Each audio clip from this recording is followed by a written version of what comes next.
இந்த மாதிரி பிளாஸ்டிக் கண்டெய்னரையும் அது கூடவே குட்டி குட்டி பென்சில்ஸ் இருக்கும் இல்லைங்களா, குழந்தைங்க வந்து யூஸ் பண்ணிட்டு தேவையில்லை அப்படின்னு சொல்லிட்டு போடுற ஸ்டேஜில் இருக்கக்கூடிய அந்த சின்ன சின்ன பென்சில்லாம் நான் கலெக்ட் பண்ணி வச்சிருக்கேன். அந்த பென்சில்ஸை வந்து இந்த டிப்ஸ்க்கு பயன்படுத்திக்கலாங்க. ஹாட் க்ளூ ஸ்டிக்கை வந்து ஹீட் பண்ணிட்டு இந்த மாதிரி பென்சிலுடைய ஒரு முனையில் க்ளூ அப்ளை பண்ணிட்டு அழகாக அந்த பிளாஸ்டிக் கண்டெய்னருடைய உள்பக்கத்தில் இந்த மாதிரி ஒட்டி விட்டுருங்க. கொஞ்சம் கேப் விட்டு ஒட்டி எடுத்துக்கோங்க.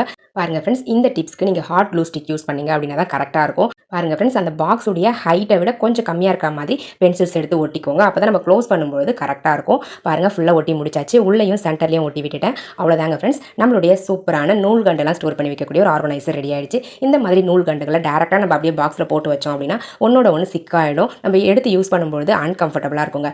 இந்த மாதிரி பென்சிலுக்கு உள்ள அந்த நூல்கண்டுகளை இன்செர்ட் பண்ணிவிட்டு நம்ம ஸ்டோர் பண்ணும்போது ஒரு நூல்கண்டு இன்னொரு நூல்கண்டோட அட்டாச் ஆகவே ஆகாது. ஸோ அதனால் சிக்காகாமல் இருக்கும். நம்ம எடுத்து யூஸ் பண்ணுறதுக்கு ரொம்ப கம்ஃபர்டபுளாக இருக்கும். யூஸ் பண்ணிவிட்டு மறுபடியும் இதிலேயே நம்ம ஆர்கனைஸ் பண்ணி ஸ்டோர் பண்ணி வச்சுக்கலாங்க. க்ளோஸ் பண்ணி வைக்கிறதால உங்களுக்கு டஸ்ட்டும் படியாமல் இருக்கும். பார்க்கவும் ரொம்ப நீட்டாக அழகாக இருக்குங்க.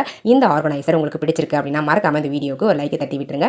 ஓகே ஃப்ரெண்ட்ஸ், இதே மாதிரி இன்ட்ரெஸ்டிங்கான ஐடியாஸ் நிறையவே அப்லோட் பண்ணியிருக்கோம். சேனல் பேஜ் போய் செக் பண்ணி பாருங்க. இப்போ நம்ம அடுத்த டிப்ஸ் பார்க்க போகிறோம்னு பார்த்தீங்கன்னா, இந்த மாதிரி ரின்மேட்டிக் லிக்விட் கவரை வந்து பார்த்தீங்கன்னா நம்ம காலியானதுமே தூக்கி குப்பையில் போடாமல் அழகாக நம்மளுக்கு வீட்டுக்கு தேவையான ஒரு ஆர்கனைசராக மாற்றிக்க முடியும். அதுக்கு நான் எப்படி கட் பண்ணுறனோ அதே மாதிரி நீங்களும் இந்த ரின்மேட்டிக் லிக்விட் கவரை கட் பண்ணிவிட்டு வாஷ் பண்ணி எடுத்துக்கோங்க ஃப்ரெண்ட்ஸ். இப்போ நம்ம சப்ஸ்கிரைபர் எல்லாருக்குமே ஒரு பெரிய ஹாய் சொல்லிக்கலாங்க. சாய் பவித்ரா, உமா, காந்திமதி, அன்னபூரணி, லக்ஷ்மி, சல்மா ஃபருக், ஜெய்சு சுச்சி, விசாலாட்சி, இவங்க எல்லாருக்குமே ஒரு பெரிய ஹாய் சொல்லிக்கலாங்க ஃப்ரெண்ட்ஸ். ஓகே ஃப்ரெண்ட்ஸ், இப்போ நம்ம வீடியோக்குள்ளே போகலாம். பாருங்கள், நான் வந்து கட் பண்ணிட்டேன்.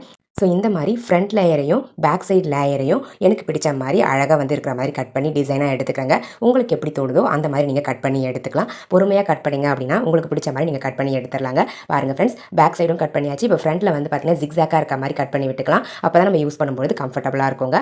அவ்வளோதாங்க ஃப்ரெண்ட்ஸ், கட் பண்ணி முடிச்சாச்சு. இப்போ நம்ம நல்லா வாஷ் பண்ணி எடுத்துகிட்டு அதுக்கப்புறம் இந்த ஆர்கனைசரை கொஞ்சம் டெக்கரேட் பண்ணி எடுத்துக்கலாம். உங்களுக்கு தேவையில்லை அப்படின்னா இப்படியும் நீங்கள் யூஸ் பண்ணிக்கலாம். கொஞ்சம் டெக்கரேட் பண்ணி யூஸ் பண்ணிங்க அப்படின்னா உங்களுக்கு அந்த லெட்டர்ஸ் எல்லாமே மறைஞ்சிரும். பார்க்கவும் ரொம்ப நீட்டாக இருக்குங்க. நான் வந்து கிஃப்ட் பேப்பர் எடுத்திருக்கேன். அந்த பேப்பரை தேவையான அளவுக்கு கட் பண்ணிவிட்டு இந்த மாதிரி நீங்கள் சைட் போர்ஷனில் வச்சுட்டு ஸ்டாப்லர் பண்ணி விட்டுட்டிங்கன்னா போதும். அப்படியே வந்து ஸ்ட்ராங்காக நின்றுடும். ரொம்ப வந்து கம் அப்ளை பண்ணலாம் ஒட்ட வேண்டிய அவசியம்லாம் இல்லை. ஜஸ்ட் ஸ்டாப்லர் மட்டும் பண்ணால் போதும். ஈஸியாக உங்களுக்கு டெக்கரேட் பண்ணி எடுத்துக்கலாம். பேக் சைடில் வந்து நான் டெக்கரேட் பண்ண போகிறதில்ல. ஃப்ரண்ட்டில் மட்டும் நம்ம டெக்கரேட் பண்ணி எடுத்துக்கிட்டோம் அப்படின்னா நம்ம ஹேங் தான் பண்ண போகிறோன்றதால பேக் சைட் ஃபுல்லாகவே கவர் ஆகிடும். ஸோ ஃப்ரண்ட் சைட் மட்டும்தான் உங்களுக்கு அந்த டெக்கரேட் பண்ணியிருக்கக்கூடிய போர்ஷன் வந்து சூப்பராக தெரியுங்க.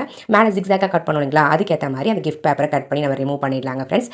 அவ்வளோதாங்க, நம்மளுடைய சூப்பரான ஆர்கனைசர் ரெடி ஆகிடுச்சு. இந்த ஆர்கனைசரை நம்ம ஹேங் பண்ணி யூஸ் பண்ணிக்கலாம். அப்படி இல்லைனா உங்களுடைய ஸ்டடி டேபிளில் வச்சு நீங்கள் யூஸ் பண்ணிக்கலாங்க. நான் வந்து ஹேங் பண்ணி யூஸ் பண்ணிக்க போகிறேன். இப்போ நம்ம ஹேங் பண்ணி யூஸ் பண்ண போகிறதால ஒரே ஒரு ஹோல்ஸ் மட்டும் கத்தியை ஹீட் பண்ணிவிட்டு அந்த சென்டர் போர்ஷன் பேக் சைடுடைய சென்டர் போர்ஷனில் இந்த மாதிரி போட்டு எடுத்துக்கோங்க. அவ்வளோதாங்க, உங்களுக்கு எங்கே தேவைப்படுதோ அந்த இடத்துல இந்த ஆர்கனைசரை ஒரு ஹூக்கில் வந்து ஹேங் பண்ணி விட்டுட்டு உங்கள் கிட்ட இருக்கக்கூடிய ஸ்டேஷனரி ஐட்டம்ஸ் எல்லாத்தையுமே அதில் நீங்கள் போட்டு வச்சுக்கலாங்க. நான் வந்து duster, glue stick, Fevicol, paint பண்ணுற brush, scissor, stapler, scale, pencil, இது எல்லாத்தையுமே நீங்கள் போட்டு வச்சுக்கலாம். ஸ்பேஸ் வந்து நிறைய இருக்கும். ஸோ அதனால் நிறைய திங்ஸை ஸ்டோர் பண்ணி வைக்கிறதுக்கு இந்த ஆர்கனைசர் ரொம்ப யூஸ்ஃபுல்லாக இருக்குங்க. பாருங்கள் எவ்வளோ க்யூட்டாக அழகாக இருக்குன்னு சொல்லிட்டு. இந்த ஸ்டேஷனரி ஐட்டம்ஸ்லாம் ஸ்டோர் பண்ணி வைக்கக்கூடிய ஆர்கனைசர் உங்களுக்கு பிடிச்சிருந்தது அப்படின்னா மறக்காம இந்த வீடியோக்கு ஒரு லைக்கை தட்டி விட்டுருங்க. ஓகே ஃப்ரெண்ட்ஸ், இப்போ நம்ம அடுத்த டிப்ஸ் பார்க்கலாம். இந்த மாதிரி உடஞ்சிருக்கக்கூடிய பிளாஸ்டிக் பாக்ஸஸை எப்படி வந்து ரியூஸ் பண்ணுறதுன்னு பார்க்கலாங்க. இந்த பிளாஸ்டிக் பாக்ஸை நம்ம தூக்கி போடாமல் அழகாக சூப்பரான பர்பஸ்க்கு பயன்படுத்திக்கலாங்க. ஃபர்ஸ்ட் நான் வந்து கத்தியை ஹீட் பண்ணிவிட்டு இந்த பாக்ஸுடைய பாட்டம் போர்ஷன் மட்டும் உடையாமல் இருக்குது. ஸோ அந்த பாக்ஸுடைய பாட்டம் போர்ஷனை மட்டும் நம்ம கட் பண்ணி எடுத்துக்கலாங்க. இப்போ நம்ம சப்ஸ்கிரைபர் எல்லாருக்குமே ஒரு பெரிய ஹாய் சொல்லிக்கலாங்க ஃப்ரெண்ட்ஸ். சாய் பவித்ரா, உமா, லக்ஷ்மி, ஜெய்சு சுஜி, சல்மா ஃபருக், அன்னபூரணி, தாரா நாகராஜ், காந்திமதி, சங்கரி கிருஷ்ணன், விசாலாட்சி, இவங்க எல்லாருக்குமே ஒரு பெரிய ஹாய் சொல்லிக்கலாங்க. ஓகே ஃப்ரெண்ட்ஸ், இப்போ நம்ம வீடியோக்குள்ளே போகலாம். பாருங்கள் ஃப்ரெண்ட்ஸ், நான் வந்து அழகாக வந்து கட் பண்ணி அந்த பாட்டம் போர்ஷனை மட்டும் தனியாக ரிமூவ் பண்ணிடுறேன். மேலே இருக்கக்கூடிய அந்த உடஞ்ச போர்ஷன்ஸை நம்ம தூக்கி குப்பையில் போட்டுடலாம். அது நம்மளுக்கு தேவையில்லை. இப்போ நம்மளுக்கு கீழே இருக்கக்கூடிய அந்த உடையாத போர்ஷன் இருக்கு இல்லைங்களா, அதை மட்டும் எடுத்துக்கலாங்க. இந்த மாதிரி கட் பண்ணி முடிச்ச பிறகு மேலே வந்து பார்த்தீங்கன்னா இந்த மாதிரி கத்தியை ஒரு முறை லைட்டாக ஹீட் பண்ணிவிட்டு தேய்ச்சி விட்டிங்க அப்படின்னா அந்த ரஃபாக இருக்கக்கூடிய அந்த போர்ஷன் வந்து உங்களுக்கு ஸ்மூத்தாக மாறிடும். ஸோ இந்த மாதிரி ஸ்மூத் ஆக்கிட்டு அதுக்கப்புறம் யூஸ் பண்ணுங்கள். அப்போ தான் நம்ம யூஸ் பண்ணும்போது கம்ஃபர்டபுளாக இருக்குங்க ஃப்ரெண்ட்ஸ். பாருங்கள், நான் ரெடி பண்ணி எடுத்துட்டேன். அவ்வளோதாங்க. இது கூட 2 பிளாஸ்டிக் மூடி எடுத்துக்கலாம். இந்த மாதிரி வாட்டர் பாட்டில் மூடி இருக்கும் இல்லைங்களா, அதை வந்து எடுத்துக்கோங்க. ஆல்ரெடி நம்ம கட் பண்ணி வச்சிருக்கோம் இல்லைங்களா, அந்த பிளாஸ்டிக் கண்டெய்னருடைய பாட்டம் போர்ஷனில் குட்டி குட்டியாக ஹோல்ஸ் வந்து இந்த மாதிரி போட்டு எடுத்துக்கோங்க ஃப்ரெண்ட்ஸ். ஹோல்ஸ் போட்டு முடிச்ச பிறகு நம்ம எடுத்து வச்சிருக்க அந்த பிளாஸ்டிக் மூடிக்கு மேலே வந்து க்ளூ அப்ளை பண்ணிவிட்டு இந்த மாதிரி பாட்டம் போர்ஷனில் ஒட்டி விட்டுருங்க ஃப்ரெண்ட்ஸ். ஒட்டி விட்டுட்டிங்க அப்படின்னா நம்மளுக்கு ஒரு சூப்பரான ஆர்கனைசர் கிடச்சிரும். இதை வச்சு எதை ஆர்கனைஸ் பண்ணி வச்சுக்க போகிறோம்னு பார்த்தீங்கன்னா, நம்ம பாத்ரூம்லையோ இல்லை சிங்க் பக்கத்துலையோ சோப்பை வந்து ஆர்கனைஸ் பண்ணி வச்சுக்கலாம். நான் வந்து பாத்ரூமில் தான் யூஸ் பண்ணிக்க போகிறேன். ஸோ அதனால் குளிக்கிற சோப்பை வந்து அழகாக இது உள்ளே வச்சு விட்டுட்டோம் அப்படின்னா தண்ணி ஏதாச்சும் எக்ஸ்ட்ரா தண்ணி இருந்துச்சு அப்படின்னா கூட அந்த ஹோல்ஸ் வழியாக வெளியே வந்துடும் உங்களுக்கு. ஸோ பின்னாடியும் வந்து பார்த்திங்கன்னா நம்மளுக்கு மூடி வந்து ஹைட்டை தூக்கி கொடுத்துருக்கிறதால கீழே நல்லா காத்தோட்டமாக இருக்கும். அதனால் சோப்பை வந்து பார்த்திங்கன்னா நொசன் போகாமல் இருக்கும். ஸோ ரொம்பவே யூஸ்ஃபுல்லாக இருக்கும். நம்ம வேஸ்ட்டில் தூக்கி போடக்கூடிய உடஞ்ச பிளாஸ்டிக் பாக்ஸை யூஸ் பண்ணி ஒரு சூப்பரான சோப் பாக்ஸ் ரெடி பண்ணியாச்சுங்க. உங்களுக்கு தேவைப்பட்டால் நீங்களும் இதே மாதிரி ட்ரை பண்ணி பாருங்கள். இந்த டிப்ஸ் உங்களுக்கு பிடிச்சிருந்தது அப்படின்னா மறக்காம இந்த வீடியோக்கு ஒரு லைக்கை தட்டி விட்டுருங்க. இப்போ நம்ம அடுத்த டிப்ஸ் பார்க்கலாங்க. பார்க்க போகிறோம்னு பார்த்தீங்கன்னா, வீட்டில் ஆணியே அடிக்காமல் எப்படி வந்து அழகாக ஸ்க்ரீனை வந்து மாட்டுறதுன்னு பார்க்கலாங்க. ஸ்க்ரீனுக்காக நான் வந்து ரேஷன் சாரீ தான் எடுத்திருக்கேன். இந்த ரேஷன் புடவையை வந்து பார்த்திங்கன்னா தேவையான அளவுக்கு கட் பண்ணி எடுத்துக்கோங்க ஃப்ரெண்ட்ஸ். இந்த மாதிரி கட் பண்ணி எடுத்துகிட்டு அதுக்கப்புறம் ஒரு கனமான ஊசியோ அப்படி இல்லைனா சிசரையோ வச்சு நீங்கள் சின்ன சின்னதாக ஹோல்ஸ் வந்து போட்டுக்கணும். இந்த மாதிரி லைட்டாக வந்து உள்ள சிசரை இன்செர்ட் பண்ணிங்க அப்படின்னாவே உங்களுக்கு சின்னதாக ஹோல்ஸ் கிடச்சிருங்க. ஹோல்ஸ் போடும்பொழுது கொஞ்சம் கேப் விட்டு ஹோல்ஸ் போட்டு எடுத்துக்கோங்க. அப்போ தான் உங்களுக்கு யூஸ் பண்ணும்போது கம்ஃபர்டபுளாக இருக்குங்க. விண்டோவுடைய சைஸை விட கொஞ்சம் எக்ஸ்ட்ராவாக கிளாத் விட்டு கட் பண்ணி எடுத்துக்கோங்க ஃப்ரெண்ட்ஸ். அப்போ தான் வந்து பார்க்க அழகாக இருக்கும். கரெக்டாக விண்டோ சைஸ்க்கே அந்த கிளாத்தை வந்து கட் பண்ணக்கூடாது. கொஞ்சம் எக்ஸ்ட்ராவாக விட்டு கட் பண்ணி எடுத்துகிட்டு இந்த மாதிரி ஹோல்ஸ் போட்டு எடுத்துருங்க. ஹோல்ஸ் போட்டு முடிச்ச பிறகு நான் உங்களுக்கு காட்டுறேன் பாருங்கள் எந்த அளவுக்கு கரெக்டாக வந்து ஹோல்ஸ் கிடச்சிருக்குன்னு சொல்லிட்டு. ஃபஸ்ட்டு போடும்போது உங்களுக்கு அந்த கிளாத் வந்து சுருங்கும் கொஞ்சம் கொஞ்சமாக. போட்டு முடிச்ச பிறகு இந்த மாதிரி இழுத்து விட்டீங்க அப்படின்னா கரெக்டாக வந்துடும். பாருங்கள் ஹோல்ஸ் வந்து கரெக்டாக நான் போட்டு முடிச்சிட்டேன். அடுத்தது இதுக்கு வந்து பார்த்திங்கன்னா நம்ம யூஸ் பண்ண போகிறது இந்த மாதிரி டேக் தாங்க. இந்த டேகை வந்து பார்த்திங்கன்னா நம்ம ஹோல்ஸ் போட்டோம் இல்லைங்களா, அந்த ஹோல்ஸ் வழியாக இன்செர்ட் பண்ணிவிட்டு இந்த மாதிரி நான் கட் பண்ணி எடுத்துக்கிறேங்க. பாருங்கள் இந்த அளவுக்கு லாக் பண்ணிவிட்டு எக்ஸ்ட்ரா இருக்கக்கூடிய அந்த டேகை வந்து கட் பண்ணி ரிமூவ் பண்ணிடலாம். இதே மாதிரி ஒவ்வொரு ஹோல்ஸ்லையும் ஒவ்வொரு டேகை இன்செர்ட் பண்ணிவிட்டு சாரியை விட கொஞ்சம் ஒரு இன்ச் அளவுக்கு எக்ஸ்ட்ரா வெளியே அந்த டேக் இருக்கணும் கேப்பு. ஸோ அந்த அளவுக்கு விட்டுட்டு நீங்கள் கட் பண்ணிக்கோங்க லாக் பண்ணிவிட்டு. இப்போ நம்ம சப்ஸ்கிரைபர் எல்லாருக்கும் ஒரு பெரிய ஹாய் சொல்லிக்கலாங்க. சாய் பவித்ரா, கார்த்திகா, அன்னபூரணி, முத்து, ஹாசினி, மாரீஸ்வரி, காந்திமதி, உமா, மௌலி பிரியா, ஜெகதீஷ் இவங்க எல்லாருக்கும் ஒரு பெரிய ஹாய் சொல்லிக்கலாங்க ஃப்ரெண்ட்ஸ். ஓகே ஃப்ரெண்ட்ஸ், இப்போ நம்ம வீடியோக்குள்ளே போகலாங்க. பாருங்கள் ஃப்ரெண்ட்ஸ், நான் ஒவ்வொரு ஹோல்ஸ்லையும் ஒவ்வொரு டேகை இன்செர்ட் பண்ணிவிட்டு லாக் பண்ணி எடுத்துகிட்டே வரேன். ஸோ உங்களுக்கு பார்க்கும்போதே உங்களுக்கு தெரியும். இப்போ நம்மளுக்கு ஃபுல்லாகவே லாக் பண்ணி முடித்த பிறகு இது கூடவே வந்து பார்த்திங்கன்னா ஒரு கனமான கயிறு வந்து எடுத்து இது கூட அட்டாச் பண்ண போகிறோம். அது எப்படின்றத கடைசியாக உங்களுக்கு சொல்கிறேங்க. ஃபுல்லாக லாக் பண்ணி முடித்த பிறகு பாருங்கள் உங்களுக்கு பார்க்கவே நீட்டாக இருக்கும். ரொம்ப கம்ஃபர்டபுளாகவும் இருக்கும் யூஸ் பண்ணுறதுக்கு. இந்த டேக் யூஸ் பண்ணுறதால உங்களுக்கு வந்து ரொம்ப ஸ்ட்ராங்காகவும் இருக்குங்க. பாருங்கள் ஃபுல்லாக லாக் பண்ணியாச்சு. அவ்வளோதாங்க ஃப்ரெண்ட்ஸ். கடைசி ஹோல்ஸ் லாக் பண்ணி முடித்த பிறகு கடைசியாக நீங்கள் கொசுவணும் எடுப்பீங்களா சாரிக்கு, அந்த மாதிரி நீங்கள் கொசுவி எடுத்துக்கோங்க. ஸோ இந்த மாதிரி எடுக்கும்போது உங்களுக்கு நீட்டாக வந்து கிடச்சிரும். மேலே கீழேன்னு இல்லாமல் கரெக்டாக உங்களுக்கு கிடச்சிரும். அவ்வளோதாங்க. இப்போ நம்ம விண்டோவில் இதை ஹேங் பண்ண போகிறோம். அதாவது விண்டோவில் வந்து இந்த ஸ்க்ரீனை போட போகிறோம் அப்படின்னா விண்டோவுடைய கம்பிகள் இருக்கும் இல்லைங்களா, அந்த ஜன்னல் கம்பிகளில் இந்த கயிறை வந்து ஒரு முனையில் வந்து கட்டிடுங்க. இந்த மாதிரி கட்டிட்டு அதுக்கப்புறமா இந்த நம்ம ரெடி பண்ணி வச்சுருக்க இந்த ஸ்க்ரீனை வந்து பார்த்தீங்கன்னா அந்த டேகை யூஸ் பண்ணி அந்த கயிறில் வந்து இன்செர்ட் பண்ணிக்கோங்க. இன்செர்ட் பண்ணி முடித்த பிறகு கடைசியாக தான் இன்னொரு எண்டு, அதாவது விண்டோவுடைய இன்னொரு எண்டில் வந்து பார்த்தீங்கன்னா இருக்கக்கூடிய அந்த கம்பியில் இந்த கயிறை வந்து கட்டி விட்டுருங்க ஃப்ரெண்ட்ஸ். அவ்வளோதாங்க. நம்மளுடைய சூப்பரான விண்டோ ஸ்க்ரீன் லோ காஸ்ட்டில் ரெடி பண்ணியாச்சு. ரேஷன் சாரியையும் பிளாஸ்டிக் டேக் அதுக்கப்புறம் கயிறு, அவ்வளோதாங்க நம்ம இதுக்கு யூஸ் பண்ணியிருக்கிறது. பட் பாருங்கள் எவ்வளோ அழகாக நீட்டாக இருக்குன்னு சொல்லிட்டு. இந்த விண்டோ ஸ்க்ரீன் உங்களுக்கு ரொம்பவே பிடிச்சிருக்கும்னு நினைக்கிறேன். எனக்கு ரொம்ப பிடிச்சிருந்ததுங்க. உங்களுக்கு பிடிச்சிருந்தது அப்படின்னா மறக்காம இந்த வீடியோக்கு ஒரு லைக்கை தட்டி விட்டுருங்க.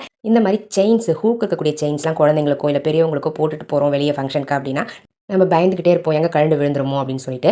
ஸோ கோல்டு செயின் அப்படின்னா இன்னுமே ரிஸ்க். இது வந்து நார்மல் செயின் தான். நான் இந்த செயினில் எப்படி ட்ரை பண்ணுறனோ இதே மாதிரி நீங்கள் கோல்டு செயின்லையுமே ட்ரை பண்ணிக்கலாம். பாருங்கள் நம்ம கம்பல் பேக் சைடில் போடக்கூடிய அந்த திருகாணி இருக்கு இல்லைங்களா, இந்த மாதிரி பிளாஸ்டிக் அதாவது ரப்பர் மெட்டீரியல் இருக்கக்கூடிய அந்த திருகாணியை வந்து அழகாக இந்த மாதிரி அந்த ஹூக்கில் இந்த மாதிரி இன்செர்ட் பண்ணி விட்டுட்டீங்க அப்படின்னா உங்களுக்கு அந்த செயின் லாக் ஆகிடும். வெளியே வந்து கழண்டு வரவே வராது. நீங்கள் செயின்லாம் போட்டு முடித்த பிறகு இந்த திருகாணியை எடுத்து அந்த ஹூக்கில் வந்து ரெண்டு சைட்லையுமே போட்டு விட்டுருங்க.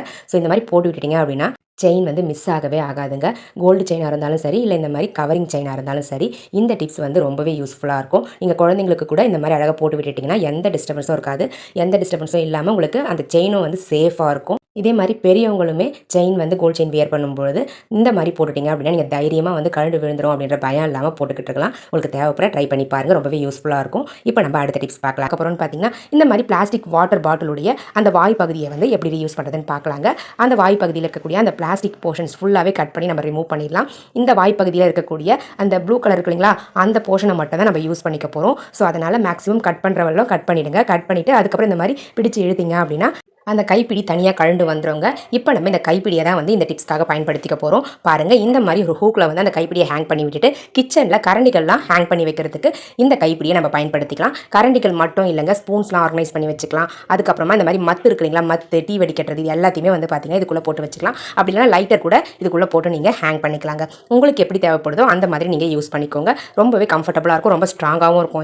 உங்களுக்கு தேவைப்பட்டால் நீங்களும் இதே மாதிரி ட்ரை பண்ணி பாருங்கள். ட்ரை பண்ணி பார்த்துட்டு ரிசல்ட் எப்படி இருந்தது அப்படின்றத கமெண்ட் செக்ஷனில் மறக்காம கமெண்ட் பண்ணுங்கள் ஃப்ரெண்ட்ஸ். அப்படியே இந்த டிப்ஸ் உங்களுக்கு பிடிச்சிருக்கு அப்படின்னா மறக்காம இந்த வீடியோக்கு ஒரு லைக் தட்டி விட்டுருங்க ஃப்ரெண்ட்ஸ். இப்போ நம்ம அடுத்த டிப்ஸ் பார்க்கலாம். என்ன பார்க்க போகிறோம்னு பார்த்தீங்கன்னா, நார்மலாகவே நம்ம டிஃபனுக்கு வந்து ரைஸ்லாம் ஊற வைக்கிறோம் அப்படின்னா ஒரு சிலருக்கு எப்படி ஊற வச்சாலுமே அந்த இட்லி வந்து கல் மாதிரி வருங்க. ஸோ இந்த மெத்தடில் வந்து ட்ரை பண்ணி பாருங்கள். இட்லி வந்து சூப்பராக பூ மாதிரி பஞ்சு மாதிரி இருக்குங்க. நான் வந்து பார்த்திங்கன்னா பச்சரிசி எந்த அளவுக்கு போகிறனோ அதே மாதிரி புழுங்கல் அரிசியும் எடுத்துப்பேன். நான் இதுக்கு யூஸ் பண்ணுறது வந்து ரேஷன் அரிசி தான் யூஸ் பண்ணியிருக்கேன். கொஞ்சமாக வெந்தயம், அதுக்கப்புறம் ஒரு ஸ்பூன் அளவுக்கு கடலப்பருப்பு போட்டிருக்கேன். கடலப்பருப்பு எதுக்காக அப்படின்னு பார்த்தீங்கன்னா நம்ம தோசைலாம் சுடும்போது பொன்னிறமாக வரணும் அப்படின்றதுக்காக தான் கடலப்பருப்பு போட்டிருக்கேன். அது கூடவே உளுந்தும் ஆட் பண்ணியாச்சு. இது கூட ஒரு கைப்பிடி அளவுக்கு ஜவ்வரிசி வந்து ஊற வச்சு, அரிசி உளுந்து எல்லாம் ஊறின பிறகு வாஷ் பண்ணிவிட்டு நம்ம அரைக்க கொடுத்துடுவோம் இல்லைங்களா, அப்போ வந்து இந்த ஜவ்வரிசியை இது கூட ஆட் பண்ணி கொடுத்து விடுங்க. இப்போ பார்க்க போகிறோம்னு பார்த்தீங்கன்னா ஒரு சூப்பரான டிப்ஸ் தாங்க. நம்ம தொடப்பம் வந்து புதுசாக வாங்கினதுமே இந்த டிப்ஸை ட்ரை பண்ணுங்கள் நீங்கள். அப்போ தான் வந்து தொடப்பம் வந்து வீணாகாமல் இருக்கும். ஜஸ்ட் நீங்கள் வாங்கினதுமே இந்த மாதிரி நார்மல் டிரான்ஸ்பரண்ட் டேப் இருக்கும் இல்லைங்களா, அந்த டேப் எடுத்துக்கோங்க. என்கிட்ட அந்த டேப் இல்லாததால் கலர் டேப் யூஸ் பண்ணி காமிச்சிருக்கேன் உங்களுக்கு. பெரிய சைஸ் டேப்லாம் எடுக்கக்கூடாது, இந்த மாதிரி சின்ன சைஸ் டேப் தான் எடுக்கணும். அப்போ தான் வந்து கரெக்டாக வந்து உங்களுக்கு டைட் பண்ணுறதுக்கு கம்ஃபர்டபுளாக இருக்கும். ஸோ இந்த மாதிரி டைட்டாக வந்து ஒரு 2லேருந்து 3-4 லேயர் வந்து ரோல் பண்ணிவிடுங்க. ரோல் பண்ணிவிட்டு ஒட்டி விட்டீங்க அப்படின்னா நம்ம பெருக்கும்பொழுது அந்த தொடப்பத்திலிருந்து கொஞ்சம் கொஞ்சமாக கீழே சிந்திக்கிட்டே இருக்கும் இல்லைங்களா குச்சிகள், அது வந்து விழாமல் இருக்கும். ஸோ உங்களுக்கு தொடப்பமும் ரொம்ப நாளைக்கு நீண்டு உழைக்கும். ஸோ ரொம்ப கம்ஃபர்டபுளாக இருக்குங்க. நம்ம டேப்பை வந்து டைட்டாக வந்து ரோல் பண்ணிடுறதால அந்த தொடப்பம் டைட்டாக வந்து பிடிச்சிக்கும், கீழே விழவே விழாது. ட்ரை பண்ணி பாருங்கள். பார்க்க போகிறோம்னு பார்த்தீங்கன்னா இந்த மாதிரி குழந்தைங்களாம் க்ரையான்ஸ் வாங்கினாங்க அப்படின்னா அந்த பாட்டில் வந்து பார்த்தீங்கன்னா நம்ம வேஸ்ட்டாக தூக்கி போட்டுருவோம். இந்த டின்னை வந்து பார்த்தீங்கன்னா சூப்பராக யூஸ் பண்ணிக்கலாம். அழகாக இதுக்கு மேலே வந்து பார்த்தீங்கன்னா பெயிண்ட் பண்ணி எடுத்துக்கலாம். நம்ம பெயிண்ட் பண்ணி எடுத்துட்டோம் அப்படின்னா இது வந்து இந்த மாதிரி க்ரையான்ஸ் வாங்கின பாக்ஸ் அப்படின்றது யாருக்குமே தெரியாது, ஃபுல்லாக கவர் ஆகிடும். ஸோ நம்ம புதுசாக ஏதோ வந்து பாக்ஸ் வாங்கி யூஸ் பண்ணுற மாதிரி தான் இருக்கும் பார்க்குறதுக்கு. ஸோ அதனால் ஃபுல்லாகவே பெயிண்ட் பண்ணி எடுத்துங்க. அந்த மூடி க்ளோஸ் பண்ணுற இடம் இருக்குங்களா, அந்த இடத்துல மட்டும் நீங்கள் பெயிண்ட் பண்ணாதீங்க. ஏன்னா க்ளோஸ் பண்ணுறதுக்கு கம்ஃபர்டபுளாக இருக்காதுன்றதால நான் அந்த இடத்த மட்டும் ஒரு 1 இன்ச் அளவுக்கு விட்டுட்டு மற்ற போர்ஷன்ஸை பெயிண்ட் பண்ணி எடுத்துக்கிறேன். அதே மாதிரி அதனுடைய மூடியுமே நம்ம அழகாக வந்து ஃபுல்லாக கவர் ஆகிற மாதிரி அந்த ஷார்ப்னரையும் சேர்த்து நான் பெயிண்ட் பண்ணிடுறேங்க. ஸோ அப்போ தான் வந்து பார்க்குறதுக்கு நீட்டாக இருக்கும். பாருங்கள், பெயிண்ட் பண்ணி முடிச்சாச்சு. இப்போ நல்லா ஆறட்டும். ஆறின பிறகு இதுக்குள்ளே வந்து பார்த்தீங்கன்னா நிறைய பொருட்களை நீங்கள் போட்டு ஸ்டோர் பண்ணி வைக்க முடியும். ஃபார் எக்ஸாம்பிள் இந்த மாதிரி ஸ்லைட் பின்ஸ், இந்த மாதிரி ஸ்லைட் பின்ஸ்லாம் போட்டுட்டு நம்ம இதை வந்து ஒரு ஹேண்ட் பேக்கில் வச்சுக்கிட்டோம் அப்படின்னா நம்ம ட்ராவல் பண்ணும்போதும் சரி, நீங்கள் ஆஃபீஸ் போகிறவங்களா இருந்தீங்க அப்படின்னா உங்களுக்கு இந்த டிப்ஸ் ரொம்பவே யூஸ்ஃபுல்லாக இருக்கும். நீங்கள் இந்த மாதிரி ரெடி பண்ணி ஹேண்ட் பேக்கில் போட்டு வச்சுக்கிட்டீங்க அப்படின்னா ரொம்ப கம்ஃபர்டபுளாக இருக்கும். எப்போ தேவைப்படுதோ அப்போ யூஸ் பண்ணிக்கலாம். அது மட்டும் இல்லைங்க, இந்த ஸ்லைட் பின்னுக்கு பதிலாக இந்த மாதிரி இயரிங்ஸ் கூட நீங்கள் போட்டு ஸ்டோர் பண்ணி வச்சுக்கலாம். நம்ம ஸ்லைட் பின்னை எடுத்துட்டு ஸ்லைட் பின்னுக்கு பதிலாக இதுக்குள்ளே வந்து நம்ம இயரிங்ஸ் வந்து அவசரத்துக்கு போகும்போது நம்ம மறந்துட்டு கூட போயிடுவோம். ஸோ அந்த மாதிரி நேரங்களில் இதுக்குள்ளே போட்டு நம்ம ஹேண்ட் பேக்கில் வச்சுக்கிட்டோம் அப்படின்னா டக்குன்னு எடுத்து எந்த இடத்துல வேணாலும் நம்ம அழகாக இயரிங்ஸை போட்டுக்க முடியுங்க. இயரிங்ஸ் மட்டும் இல்லை, உங்களுடைய ஹெட்செட், நம்ம காலில் ஹெட்செட் யூஸ் பண்ணுவோம் இல்லைங்களா, அதையுமே இதுக்குள்ளே போட்டு ஸ்டோர் பண்ணிக்கலாம். சார்ஜ் பண்ணுற கேபிள் இருக்குல்ல, அந்த கேபிளையுமே இதுக்குள்ளே போட்டு நம்ம ஸ்டோர் பண்ணிக்கலாம். உங்களுக்கு எப்படி தேவைப்படுதோ அந்த மாதிரி நீங்கள் யூஸ் பண்ணிக்கோங்க ஃப்ரெண்ட். இந்த மாதிரி நிறைய ரீசைக்ளிங் ஐடியாஸ் வந்து பார்த்தீங்கன்னா நம்மளுடைய சேனலில் அப்லோட் பண்ணியிருக்கோம். உங்களுக்கு தேவைப்பட்ட சஞ்சு கிரியேட்டிவ் கார்னர் சேனலுக்குள்ள போய் செக் பண்ணி பாருங்கள். பிடிச்சிருந்தா சேனல் சப்ஸ்கிரைப் பண்ணி சப்போர்ட் பண்ணுங்கள். இதே மாதிரி நம்மளுடைய ஃபர்ஸ்ட் யூடியூப் சேனல் சமையல் சேனல்லையுமே நிறைய டிப்ஸ் அண்ட் ட்ரிக்ஸ் அப்லோட் பண்ணியிருக்கோம். உங்களுக்கு தேவைப்படுது அப்படின்னா அந்த சேனலுக்குள்ள போய் செக் பண்ணி பாருங்கள். உங்களுக்கு பிடிச்சிருக்கு அப்படின்னா சமையல் சேனலையுமே சப்ஸ்கிரைப் பண்ணி சப்போர்ட் பண்ணுங்கள் ஃப்ரெண்ட்ஸ். ஐடியாஸ்லாம் பிடிச்சிருந்தது அப்படின்னா லைக் பண்ணிக்கோங்க. டிப்ஸை வந்து பார்த்தீங்கன்னா நிறைய உங்களுடைய ஃப்ரெண்ட்ஸ் கூட ஷேர் பண்ணிக்கோங்க ஃப்ரெண்ட்ஸ். பார்க்க போகிறோம்னு பார்த்தீங்கன்னா ஒரு சூப்பரான க்ளீனிங் டிப்ஸ் தாங்க பார்க்க போகிறோம். அதுக்கு நம்ம இந்த மாதிரி வேஸ்ட்டாக இருக்கக்கூடிய ரஃப் நோட் பேப்பரோ இல்லை நியூஸ் பேப்பரோ வந்து சின்ன சின்ன துண்டுகளாக கிழிச்சு ஒரு பவுலில் ஆட் பண்ணிக்கோங்க ஃப்ரெண்ட்ஸ். இந்த மாதிரி குட்டி குட்டியாக கிழிச்சு ஆட் பண்ண பிறகு இது கூட ஒரு பொருள் ஆட் பண்ண போகிறோம். நம்ம தலைக்கு யூஸ் பண்ணுவோம் இல்லைங்களா ஷாம்பு, அந்த ஷாம்பு தான் ஒரு 1/2 ஸ்பூன் அளவுக்கு இருந்தால் கூட போதும். அந்த ஷாம்பு வந்து இதில் ஆட் பண்ணிவிட்டு கொஞ்சமாக தண்ணி ஆட் பண்ணிவிட்டு அந்த பேப்பர் வந்து நல்லா ஊறட்டும்னு விட்டுருங்க. அந்த பேப்பர் நல்லா ஊறினதுமே அந்த ஷாம்புவோட சேர்த்து மிக்ஸ் பண்ணி விட்டுருங்க. மிக்ஸ் பண்ணி விட்டுட்டு உங்ககிட்ட ரொம்ப ஆயிலியாக வெசல்ஸ் வந்து இருக்குது அப்படின்னா அந்த ஆயிலி வெசல்ஸை க்ளீன் பண்ணுறதுக்கு இதை வந்து நீங்கள் யூஸ் பண்ணி க்ளீன் பண்ணிங்க அப்படின்னா சூப்பராக பளிச்சுன்னு ரிசல்ட் கிடைக்குங்க. அந்த பிசு பிசுப்பு வந்து கொஞ்சம் கூட இல்லாமல் ஃபுல்லாகவே க்ளீன் பண்ணுறதுக்கு இந்த பேப்பர்ஸ் வந்து ரொம்ப யூஸ்ஃபுல்லாக இருக்கும். நம்ம நார்மலாக என்ன தான் க்ளீன் பண்ணாலுமே கடைசியாக நம்ம வாஷ் பண்ணி முடிச்ச பிறகு கொஞ்சம் பிசு பிசுன்னு இருக்கிற மாதிரியே இருக்கும். ஸோ அந்த மாதிரியான ஆயிலியாக இருக்கக்கூடிய பாத்திரங்களை க்ளீன் பண்ணுறதுக்கு இந்த மாதிரி பேப்பர் யூஸ் பண்ணி க்ளீன் பண்ணி பாருங்கள். ஆயில் பாட்டில்லாம் க்ளீன் பண்ணுறோம் அப்படின்னா கூட இந்த மெத்தடில் க்ளீன் பண்ணிங்க அப்படின்னா சூப்பராக க்ளீன் ஆகிடும். பாருங்கள், நான் உள்ள வெளியே 2 சைட்லையுமே வந்து பார்த்திங்கன்னா இந்த பேப்பர்ஸை யூஸ் பண்ணி க்ளீன் பண்ணி முடிச்சுட்டேன். க்ளீன் பண்ணி முடிச்சுட்டு உங்களுக்கு வாஷ் பண்ணி காட்டுறேன் ஃப்ரெண்ட்ஸ். எந்த அளவுக்கு ரிசல்ட் வந்து சூப்பராக கிடச்சிருக்குன்னு நீங்களே பாருங்கள். அவ்வளோதாங்க, நம்ம எப்பவும் போல் வாஷ் பண்ணிடலாம். நான் ஸ்க்ரப்பர் கூட யூஸ் பண்ணலைங்க, அந்த பேப்பரையும் அந்த ஷாம்புவை மட்டும்தான் யூஸ் பண்ணி வாஷ் பண்ணி எடுத்திருக்கேன். பாருங்கள், பார்க்கும்போதே உங்களுக்கு தெரியும் சுத்தமாக பிசு பிசுப்பு இல்லவே இல்லைங்க. சூப்பராக வந்து ரிசல்ட் கிடச்சிருக்கு. ட்ரை பண்ணி பாருங்கள். இது மட்டும் இல்லைங்க, நம்ம சமைச்சு முடிச்சதுமே அந்த கிச்சனில் இருக்கக்கூடிய அடுப்பு வந்து பார்த்திங்கன்னா க்ளீன் பண்ணுறதுக்கு இந்த பேப்பர்ஸை யூஸ் பண்ணி க்ளீன் பண்ணிவிட்டு ஈர துணி போட்டு க்ளீன் பண்ணி விட்டீங்க அப்படின்னா கேஸ் அடுப்பு அடிக்கடி நம்ம வாஷ் பண்ண வேண்டியது இருக்காது. அதே மாதிரி அந்த கிச்சன் மேடையுமே இந்த மெத்தடில் க்ளீன் பண்ணிங்க அப்படின்னா பிசு பிசுப்பு இருக்கவே இருக்காதுங்க. ரொம்ப யூஸ்ஃபுல்லாக இருக்கும் இந்த டிப்ஸ் கிச்சனில். உங்களுக்கு ட்ரை பண்ணி பாருங்கள். ட்ரை பண்ணி பார்த்துட்டு ரிசல்ட் எப்படி இருந்தது அப்படின்றத கமெண்ட் செக்ஷனில் மறக்காமல் கமெண்ட் பண்ணுங்கள் ஃப்ரெண்ட்ஸ். பாருங்கள், நான் ஃபுல்லாக வந்து அந்த பேப்பர்ஸே வச்சு தேய்ச்சி விட்டுட்டேன். அதுக்கப்புறம் ஃபைனலாக வந்து பார்த்திங்கன்னா ஒரு ஈர துணி போட்டு தொடச்சி விட்டுட்டேன். நம்ம சமைச்சு முடிச்சதுமே இந்த மாதிரி க்ளீன் பண்ணி வச்சிட்டோம் அப்படின்னா அடிக்கடி கிச்சனை வந்து டீப் க்ளீன் பண்ண வேண்டிய அவசியம் இருக்காதுங்க. நீங்களும் உங்களுக்கு தேவைப்பட ட்ரை பண்ணி பாருங்கள். ஓகே ஃப்ரெண்ட்ஸ், இப்போ நம்ம அடுத்த டிப்ஸ் பார்க்கலாங்க. என்ன பார்க்க போகிறோம்னு பார்த்தீங்கன்னா இந்த மாதிரி கோல்கேட் பாக்ஸ் இருக்கு இல்லைங்களா, இந்த பாக்ஸை நம்ம சூப்பராக வந்து ரீசைக்ளிங் பண்ணிக்கலாங்க. மேலே இருக்கக்கூடிய போர்ஷனை மட்டும் கட் பண்ணி ரிமூவ் பண்ணிவிட்டு இதுக்கு மேலே டெக்கரேட் பண்ணுறதுக்காக கருப்பு கலர் பெயிண்ட் எடுத்துருக்கேங்க. இந்த பெயிண்ட்டை வந்து 3 சைடில் நான் அப்ளை பண்ணி எடுத்துக்க போகிறேன். உங்களுக்கு தேவைப்பட்டால் 4 பக்கமும் அப்ளை பண்ணிக்கலாம். நான் வந்து ஒரு சைடில் டபுள் சைட் டேப் போட்ட போகிறேன். ஸோ அதனால் 3 சைடு மட்டும் அப்ளை பண்ணிக்கிறேன். பாட்டம்லேயும் வந்து பார்த்திங்கன்னா அப்ளை பண்ணி எடுத்துடலாம். அப்ளை பண்ணி எடுத்துகிட்டு நல்லா ஃபேன் காற்றில் ஆற வச்சுருங்க. இந்த பெயிண்ட் ஆறினதுமே இதை வந்து நம்ம டபுள் சைட் டேப் யூஸ் பண்ணி ஒட்டி யூஸ் பண்ணிக்கலாங்க நம்மளுடைய தேவைக்கேற்ப. பாருங்கள் ஃப்ரெண்ட்ஸ், நான் பெயிண்ட் பண்ணி முடிச்சுட்டேன். இப்போ நம்மளுக்கு அழகான ஒரு ஆர்கனைசர் கிடச்சிருச்சு. நம்ம பெயிண்ட் பண்ணாமல் இருக்கோம் இல்லைங்களா, அந்த இடத்துல வந்து பார்த்திங்கன்னா இந்த டபுள் சைட் டேப்பை 2 இடத்துல டாப்லேயும் பாட்டம்லேயும் இந்த மாதிரி ஒட்டி விட்டுருங்க ஃப்ரெண்ட்ஸ். அப்போ தான் ஸ்ட்ராங்காக நிற்கும். அவ்வளோதாங்க ஃப்ரெண்ட்ஸ். இந்த மாதிரி ஒட்டி முடிச்சுட்டு இதை வந்து நீங்கள் கிச்சன்லையோ இல்லை உங்களுக்கு தேவையான இடத்துல நீங்கள் ஒட்டிக்கலாம். இந்த மாதிரி அந்த ஸ்டிக்கரை ரிமூவ் பண்ணிவிட்டு டபுள் சைட் டேப் யூஸ் பண்ணி அழகாக வந்து வாலில் ஒட்டி விட்டுட்டிங்கன்னா நிறைய பர்பஸ்க்கு இதை வந்து நீங்கள் யூஸ் பண்ணிக்கலாம். ஃபார் எக்ஸாம்பிள், இந்த மாதிரி விண்டோஸ் க்ளீன் பண்ணுறதுக்கு, கொலுசு க்ளீன் பண்ணுறதுக்கு நம்ம தனியாக ப்ரஷ் வச்சுருப்பீங்க, பழைய ப்ரஷ் அதெல்லாம் போட்டு வைக்க யூஸ் பண்ணிக்கலாம். அப்படி இல்லைனா பெயிண்ட் பண்ணுற ப்ரஷஸ் இருக்குங்களா, அந்த ப்ரஷஸ்லாம் இதில் போட்டு நீங்கள் ஹேங் பண்ணி யூஸ் பண்ணிக்கலாம்.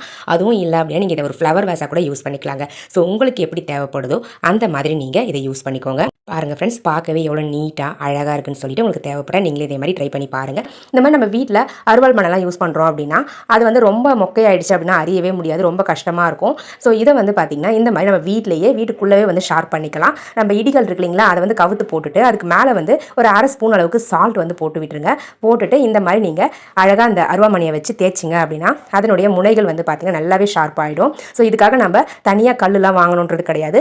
இந்த மாதிரி இடுகளுக்கு பேக் சைட்லேயே வந்து பார்த்திங்கன்னா நீங்கள் சால்ட் போட்டுட்டு இந்த மாதிரி ஷார்ப் பண்ணிக்கலாம். சால்ட்டுக்கு பதிலாக உங்ககிட்ட மணல் இருந்துச்சு அப்படின்னா கூட மணல் இதுக்கு மேலே அப்ளை பண்ணிவிட்டு நீங்கள் வந்து இந்த மாதிரி ஷார்ப் பண்ணி எடுத்தீங்க அப்படின்னா அருவாமனை சூப்பராக புதுசு வாங்கினா எப்படி ஷார்ப்பாக இருக்குமோ அதே மாதிரி ஷார்ப்பாக இருக்குங்க. பாருங்கள், நான் ஷார்ப் பண்ணிவிட்டு உங்களுக்கு தக்காளி வந்து அரிஞ்சு காட்டுறேன். தக்காளி அறியும் போது தான் உங்களுக்கு ஷார்ப்பாக இருக்கா இல்லை வந்து அப்படியே தான் இருக்கா அப்படின்றது உங்களுக்கு கரெக்டாக தெரியும். ஸோ அதனால தான் நான் வந்து தக்காளி வந்து அரிஞ்சு காட்டுறேன். ஆனியன் வந்து கொஞ்சம் மொக்கையாக இருந்தால் கூட அரிஞ்சிடும். ஆனால் தக்காளி வந்து நல்லா ஷார்ப்பாக இருந்தால் மட்டும்தான் அறிய முடியும். பாருங்கள் ஃப்ரெண்ட்ஸ், அறியும் போதே உங்களுக்கு தெரியும் எந்த அளவுக்கு ஷார்ப்பாக இருக்குன்னு சொல்லிட்டு. ஸோ இந்த மாதிரி உங்கள் வீட்லேயும் அருவாள் மனை வந்து ஷார்ப் இல்லாமல் இருக்குன்னா இந்த மெத்தடில் ஷார்ப் பண்ணி யூஸ் பண்ணிக்கோங்க ஃப்ரெண்ட்ஸ். இது வந்து எல்லார் வீட்லையுமே இருக்கக்கூடிய பொருட்கள் தான். அதனால் எல்லாருமே ட்ரை பண்ணலாங்க. தேவைப்படுறவங்க ட்ரை பண்ணி பாருங்கள். ட்ரை பண்ணி பார்த்துட்டு ரிசல்ட் எப்படி இருந்தது அப்படின்றத கமெண்ட் செக்ஷனில் மறக்காமல் கமெண்ட் பண்ணுங்கள் ஃப்ரெண்ட்ஸ். பாருங்கள், பார்க்கும்போதே உங்களுக்கு தெரியும் எந்த அளவுக்கு ஷார்ப்பாக இருக்குன்னு சொல்லிட்டு. ஷர்ட்ஸை வந்து மடிப்பு கலையாமல் அழகாக எப்படி மடித்து வைக்கிறதுன்னு பார்க்கலாங்க. பாருங்கள், இந்த மாதிரி பிரித்து போட்டுட்டு மேலேருந்து கீழே இந்த மாதிரி ஃபோல்ட் பண்ணுங்கள். ஃபோல்ட் பண்ணிவிட்டு அதுக்கப்புறமா சைடில் இருக்கக்கூடிய அந்த கை பகுதிகளை வந்து பார்த்திங்கன்னா உள்பக்கமாக நான் மடிக்கிற மாதிரி மடித்து விட்டுக்கோங்க ஃப்ரெண்ட்ஸ். இந்த மாதிரி மடித்த பிறகு கீழே இருந்து மேலே இந்த மாதிரி ஃபோல்ட் பண்ணுங்கள். இப்போ நம்ம மேலே இந்த மாதிரி உள்பக்கமாக ஃபோல்ட் பண்ணிவிட்டு கீழே இருக்கக்கூடிய அந்த போர்ஷனை இந்த மாதிரி இன்சர்ட் பண்ணி விட்டுட்டீங்க அப்படின்னா சூப்பராக வந்து லாக் ஆகிடும் உங்களுக்கு. அவ்வளோதாங்க. இதுக்கப்புறம் குழந்தைங்க என்ன தான் வந்து கீழே தள்ளினாலும் இந்த மடிப்பு கலையாது உங்களுக்கு. ரொம்ப நீட்டாக இருக்கும். ஸ்பேஸும் வந்து பார்த்திங்கன்னா சேவ் ஆகுங்க. இந்த மாதிரி நீங்கள் மடித்து வச்சிங்க அப்படின்னா ட்ரை பண்ணி பாருங்கள். இந்த மாதிரி மூடிலாம் உடஞ்சிட்டு பிளாஸ்டிக் கண்டெய்னர் பாட்டம் போர்ஷன் மட்டும் நல்லா இருக்குது அப்படின்னா அதை வந்து இந்த மாதிரி ஃப்ரூட்ஸ்லாம் ஸ்டோர் பண்ணி வைக்கிறதுக்கு நீங்கள் யூஸ் பண்ணிக்கலாம். உங்ககிட்ட கூடிய தக்காளியாக இருக்கட்டும் இல்லை ஃப்ரூட்ஸாக இருக்கட்டும் அழகாக ஸ்டோர் பண்ணி நீங்கள் இதை ஃப்ரிட்ஜ்லையும் வச்சுக்கலாம். அப்படின்னா ஃப்ரூட்ஸாக இருந்துச்சு அப்படின்னா நீங்கள் டைனிங் டேபிளில் வச்சு நீங்கள் இதை யூஸ் பண்ணிக்கலாம். இதை கொஞ்சம் டெக்கரேட் பண்ணணும்னு விருப்பப்பட்டீங்க அப்படின்னா இந்த மாதிரி நீங்கள் கலர் டேப்பை டாப்லையும் பாட்டம்லையும் ஒட்டி யூஸ் பண்ணிக்கலாம். நான் வந்து டாப்பில் மட்டும் கலர் டேப் ஒட்டி உங்களுக்கு காமிக்கிறேன். அவ்வளோதாங்க ஃப்ரெண்ட்ஸ், நம்மளுடைய சூப்பரான ஃப்ரூட் பேஸ்கெட் ரெடி ஆகிடுச்சு. இதில் ஃப்ரூட்ஸ் மட்டும் இல்லை, நீங்கள் வெஜிடபிள்ஸும் போட்டு ஸ்டோர் பண்ணி வச்சுக்கலாம். உங்களுக்கு எப்படி தேவைப்படுதோ அந்த மாதிரி நீங்கள் யூஸ் பண்ணிக்கோங்க. மூடி உடஞ்சிருச்சு அப்படின்னு சொல்லிட்டு இந்த கண்டெய்னர் ஃபுல்லாகவே நம்ம வீணாக்க வேண்டாம். இந்த மாதிரி பாட்டம் போர்ஷன் நம்ம அழகாக ரீசைக்ளிங் பண்ணி யூஸ் பண்ணிக்க முடியுங்க. பாருங்கள் எவ்வளோ க்யூட்டாக அழகாக இருக்குன்னு சொல்லிட்டு. உங்களுக்கு தேவைப்பட்ட நீங்களும் இதே மாதிரி ட்ரை பண்ணி பாருங்கள் ஃப்ரெண்ட்ஸ். ஓகே ஃப்ரெண்ட்ஸ், என்னோட ஐடியாஸ்லாம் உங்களுக்கு பிடிச்சிருக்கும்னு நினைக்கிறேன். அப்படி பிடிச்சிருந்தது அப்படின்னா மறக்காம இந்த வீடியோக்கு ஒரு லைக்கை தட்டி விட்டுருங்க. நம்ம டிப்ஸ் நம்பர் 5 பார்க்கலாம். டிப்ஸ் நம்பர் 5ல் இந்த மாதிரி நம்ம ஆப்பிள்லாம் குழந்தைங்களுக்கு ஸ்கூலுக்கு கட் பண்ணி கொடுக்குறோம் அப்படின்னா கொஞ்சம் நேரத்துலேயே அதோட நிறம் வந்து மாறிடுங்க. அந்த நிறம் மாறாமல் இருக்கிறதுக்கு இந்த டிப்ஸ் வந்து ரொம்பவே யூஸ்ஃபுல்லாக இருக்கும் உங்களுக்கு. நீங்கள் எப்போ ஆப்பிள் கட் பண்ணி குழந்தைங்களுக்கு ஸ்நாக்ஸுக்கு கொடுத்து விடுற மாதிரி இருந்தாலும் ஒரு ½ லெமன் எடுத்துக்கோங்க. அந்த லெமனை வந்து பவுலில் தண்ணி எடுத்துக்கிட்டு அந்த தண்ணியில் ஒரு 2-3 ட்ராப்ஸ் வந்து பார்த்தீங்கன்னா லெமன் ஆட் பண்ணிக்கோங்க. நிறைய லெமன் வந்து ஆட் பண்ணிடக்கூடாது. ஒரு 4 ட்ராப்ஸ் இருந்தால் போதும். ஆட் பண்ணிவிட்டு அந்த தண்ணியில் வந்து மிக்ஸ் பண்ணி விட்டுட்டு அதுக்கப்புறமா அந்த தண்ணியில் இந்த ஆப்பிள்ஸை போட்டு விட்டுருங்க. போட்டுட்டு நல்லா அலசிட்டு அதுக்கப்புறம் நீங்கள் ஸ்நாக்ஸுக்கு பேக் பண்ணிங்க அப்படின்னா இந்த ஆப்பிளுடைய நிறம் வந்து சேஞ்ச் ஆகாமல் இருக்கும். ஸோ குழந்தைங்களும் விரும்பி சாப்பிட ஆரம்பிப்பாங்க. ஸோ இந்த டிப்ஸ் வந்து எல்லாருக்குமே ரொம்பவே யூஸ்ஃபுல்லாக இருக்குங்க. தேவைப்படுறவங்க ட்ரை பண்ணி பாருங்கள். ட்ரை பண்ணி பார்த்துட்டு உங்களுக்கு பிடிச்சிருக்கு இந்த டிப்ஸ் அப்படின்னா மறக்காமல் இந்த வீடியோக்கு ஒரு லைக்கை தட்டி விட்டுருங்க ஃப்ரெண்ட்ஸ். பாருங்கள், நான் வந்து கொஞ்சம் நேரம் கழிச்சு கூட ஓப்பன் பண்ணி காட்டுறேன். உங்களுக்கு நிறம் வந்து சேஞ்ச் ஆகவே இல்லை, அப்படியே தான் இருக்குது. நானுமே ட்ரை பண்ணி பார்த்தேன். ஒரு 2 hours வரலும் இந்த கலர் வந்து சேஞ்ச் ஆகாமல் அப்படியே இருக்குங்க. ட்ரை பண்ணி பார்த்துட்டு சொல்லுங்கள் ஃப்ரெண்ட்ஸ். உங்களுடைய நேமும் நம்மளுடைய சேனலில் வாசிக்கணும்னு ஆசைப்பட்டீங்கன்னா உங்களுடைய பாசிட்டிவ் கமெண்ட்ஸை இந்த வீடியோடைய கமெண்ட் செக்ஷனில் பதிவு பண்ணுங்கள். கண்டிப்பாக நெக்ஸ்ட் லாங் வீடியோவில் உங்களுடைய நேமும் வாசிக்கப்படும்.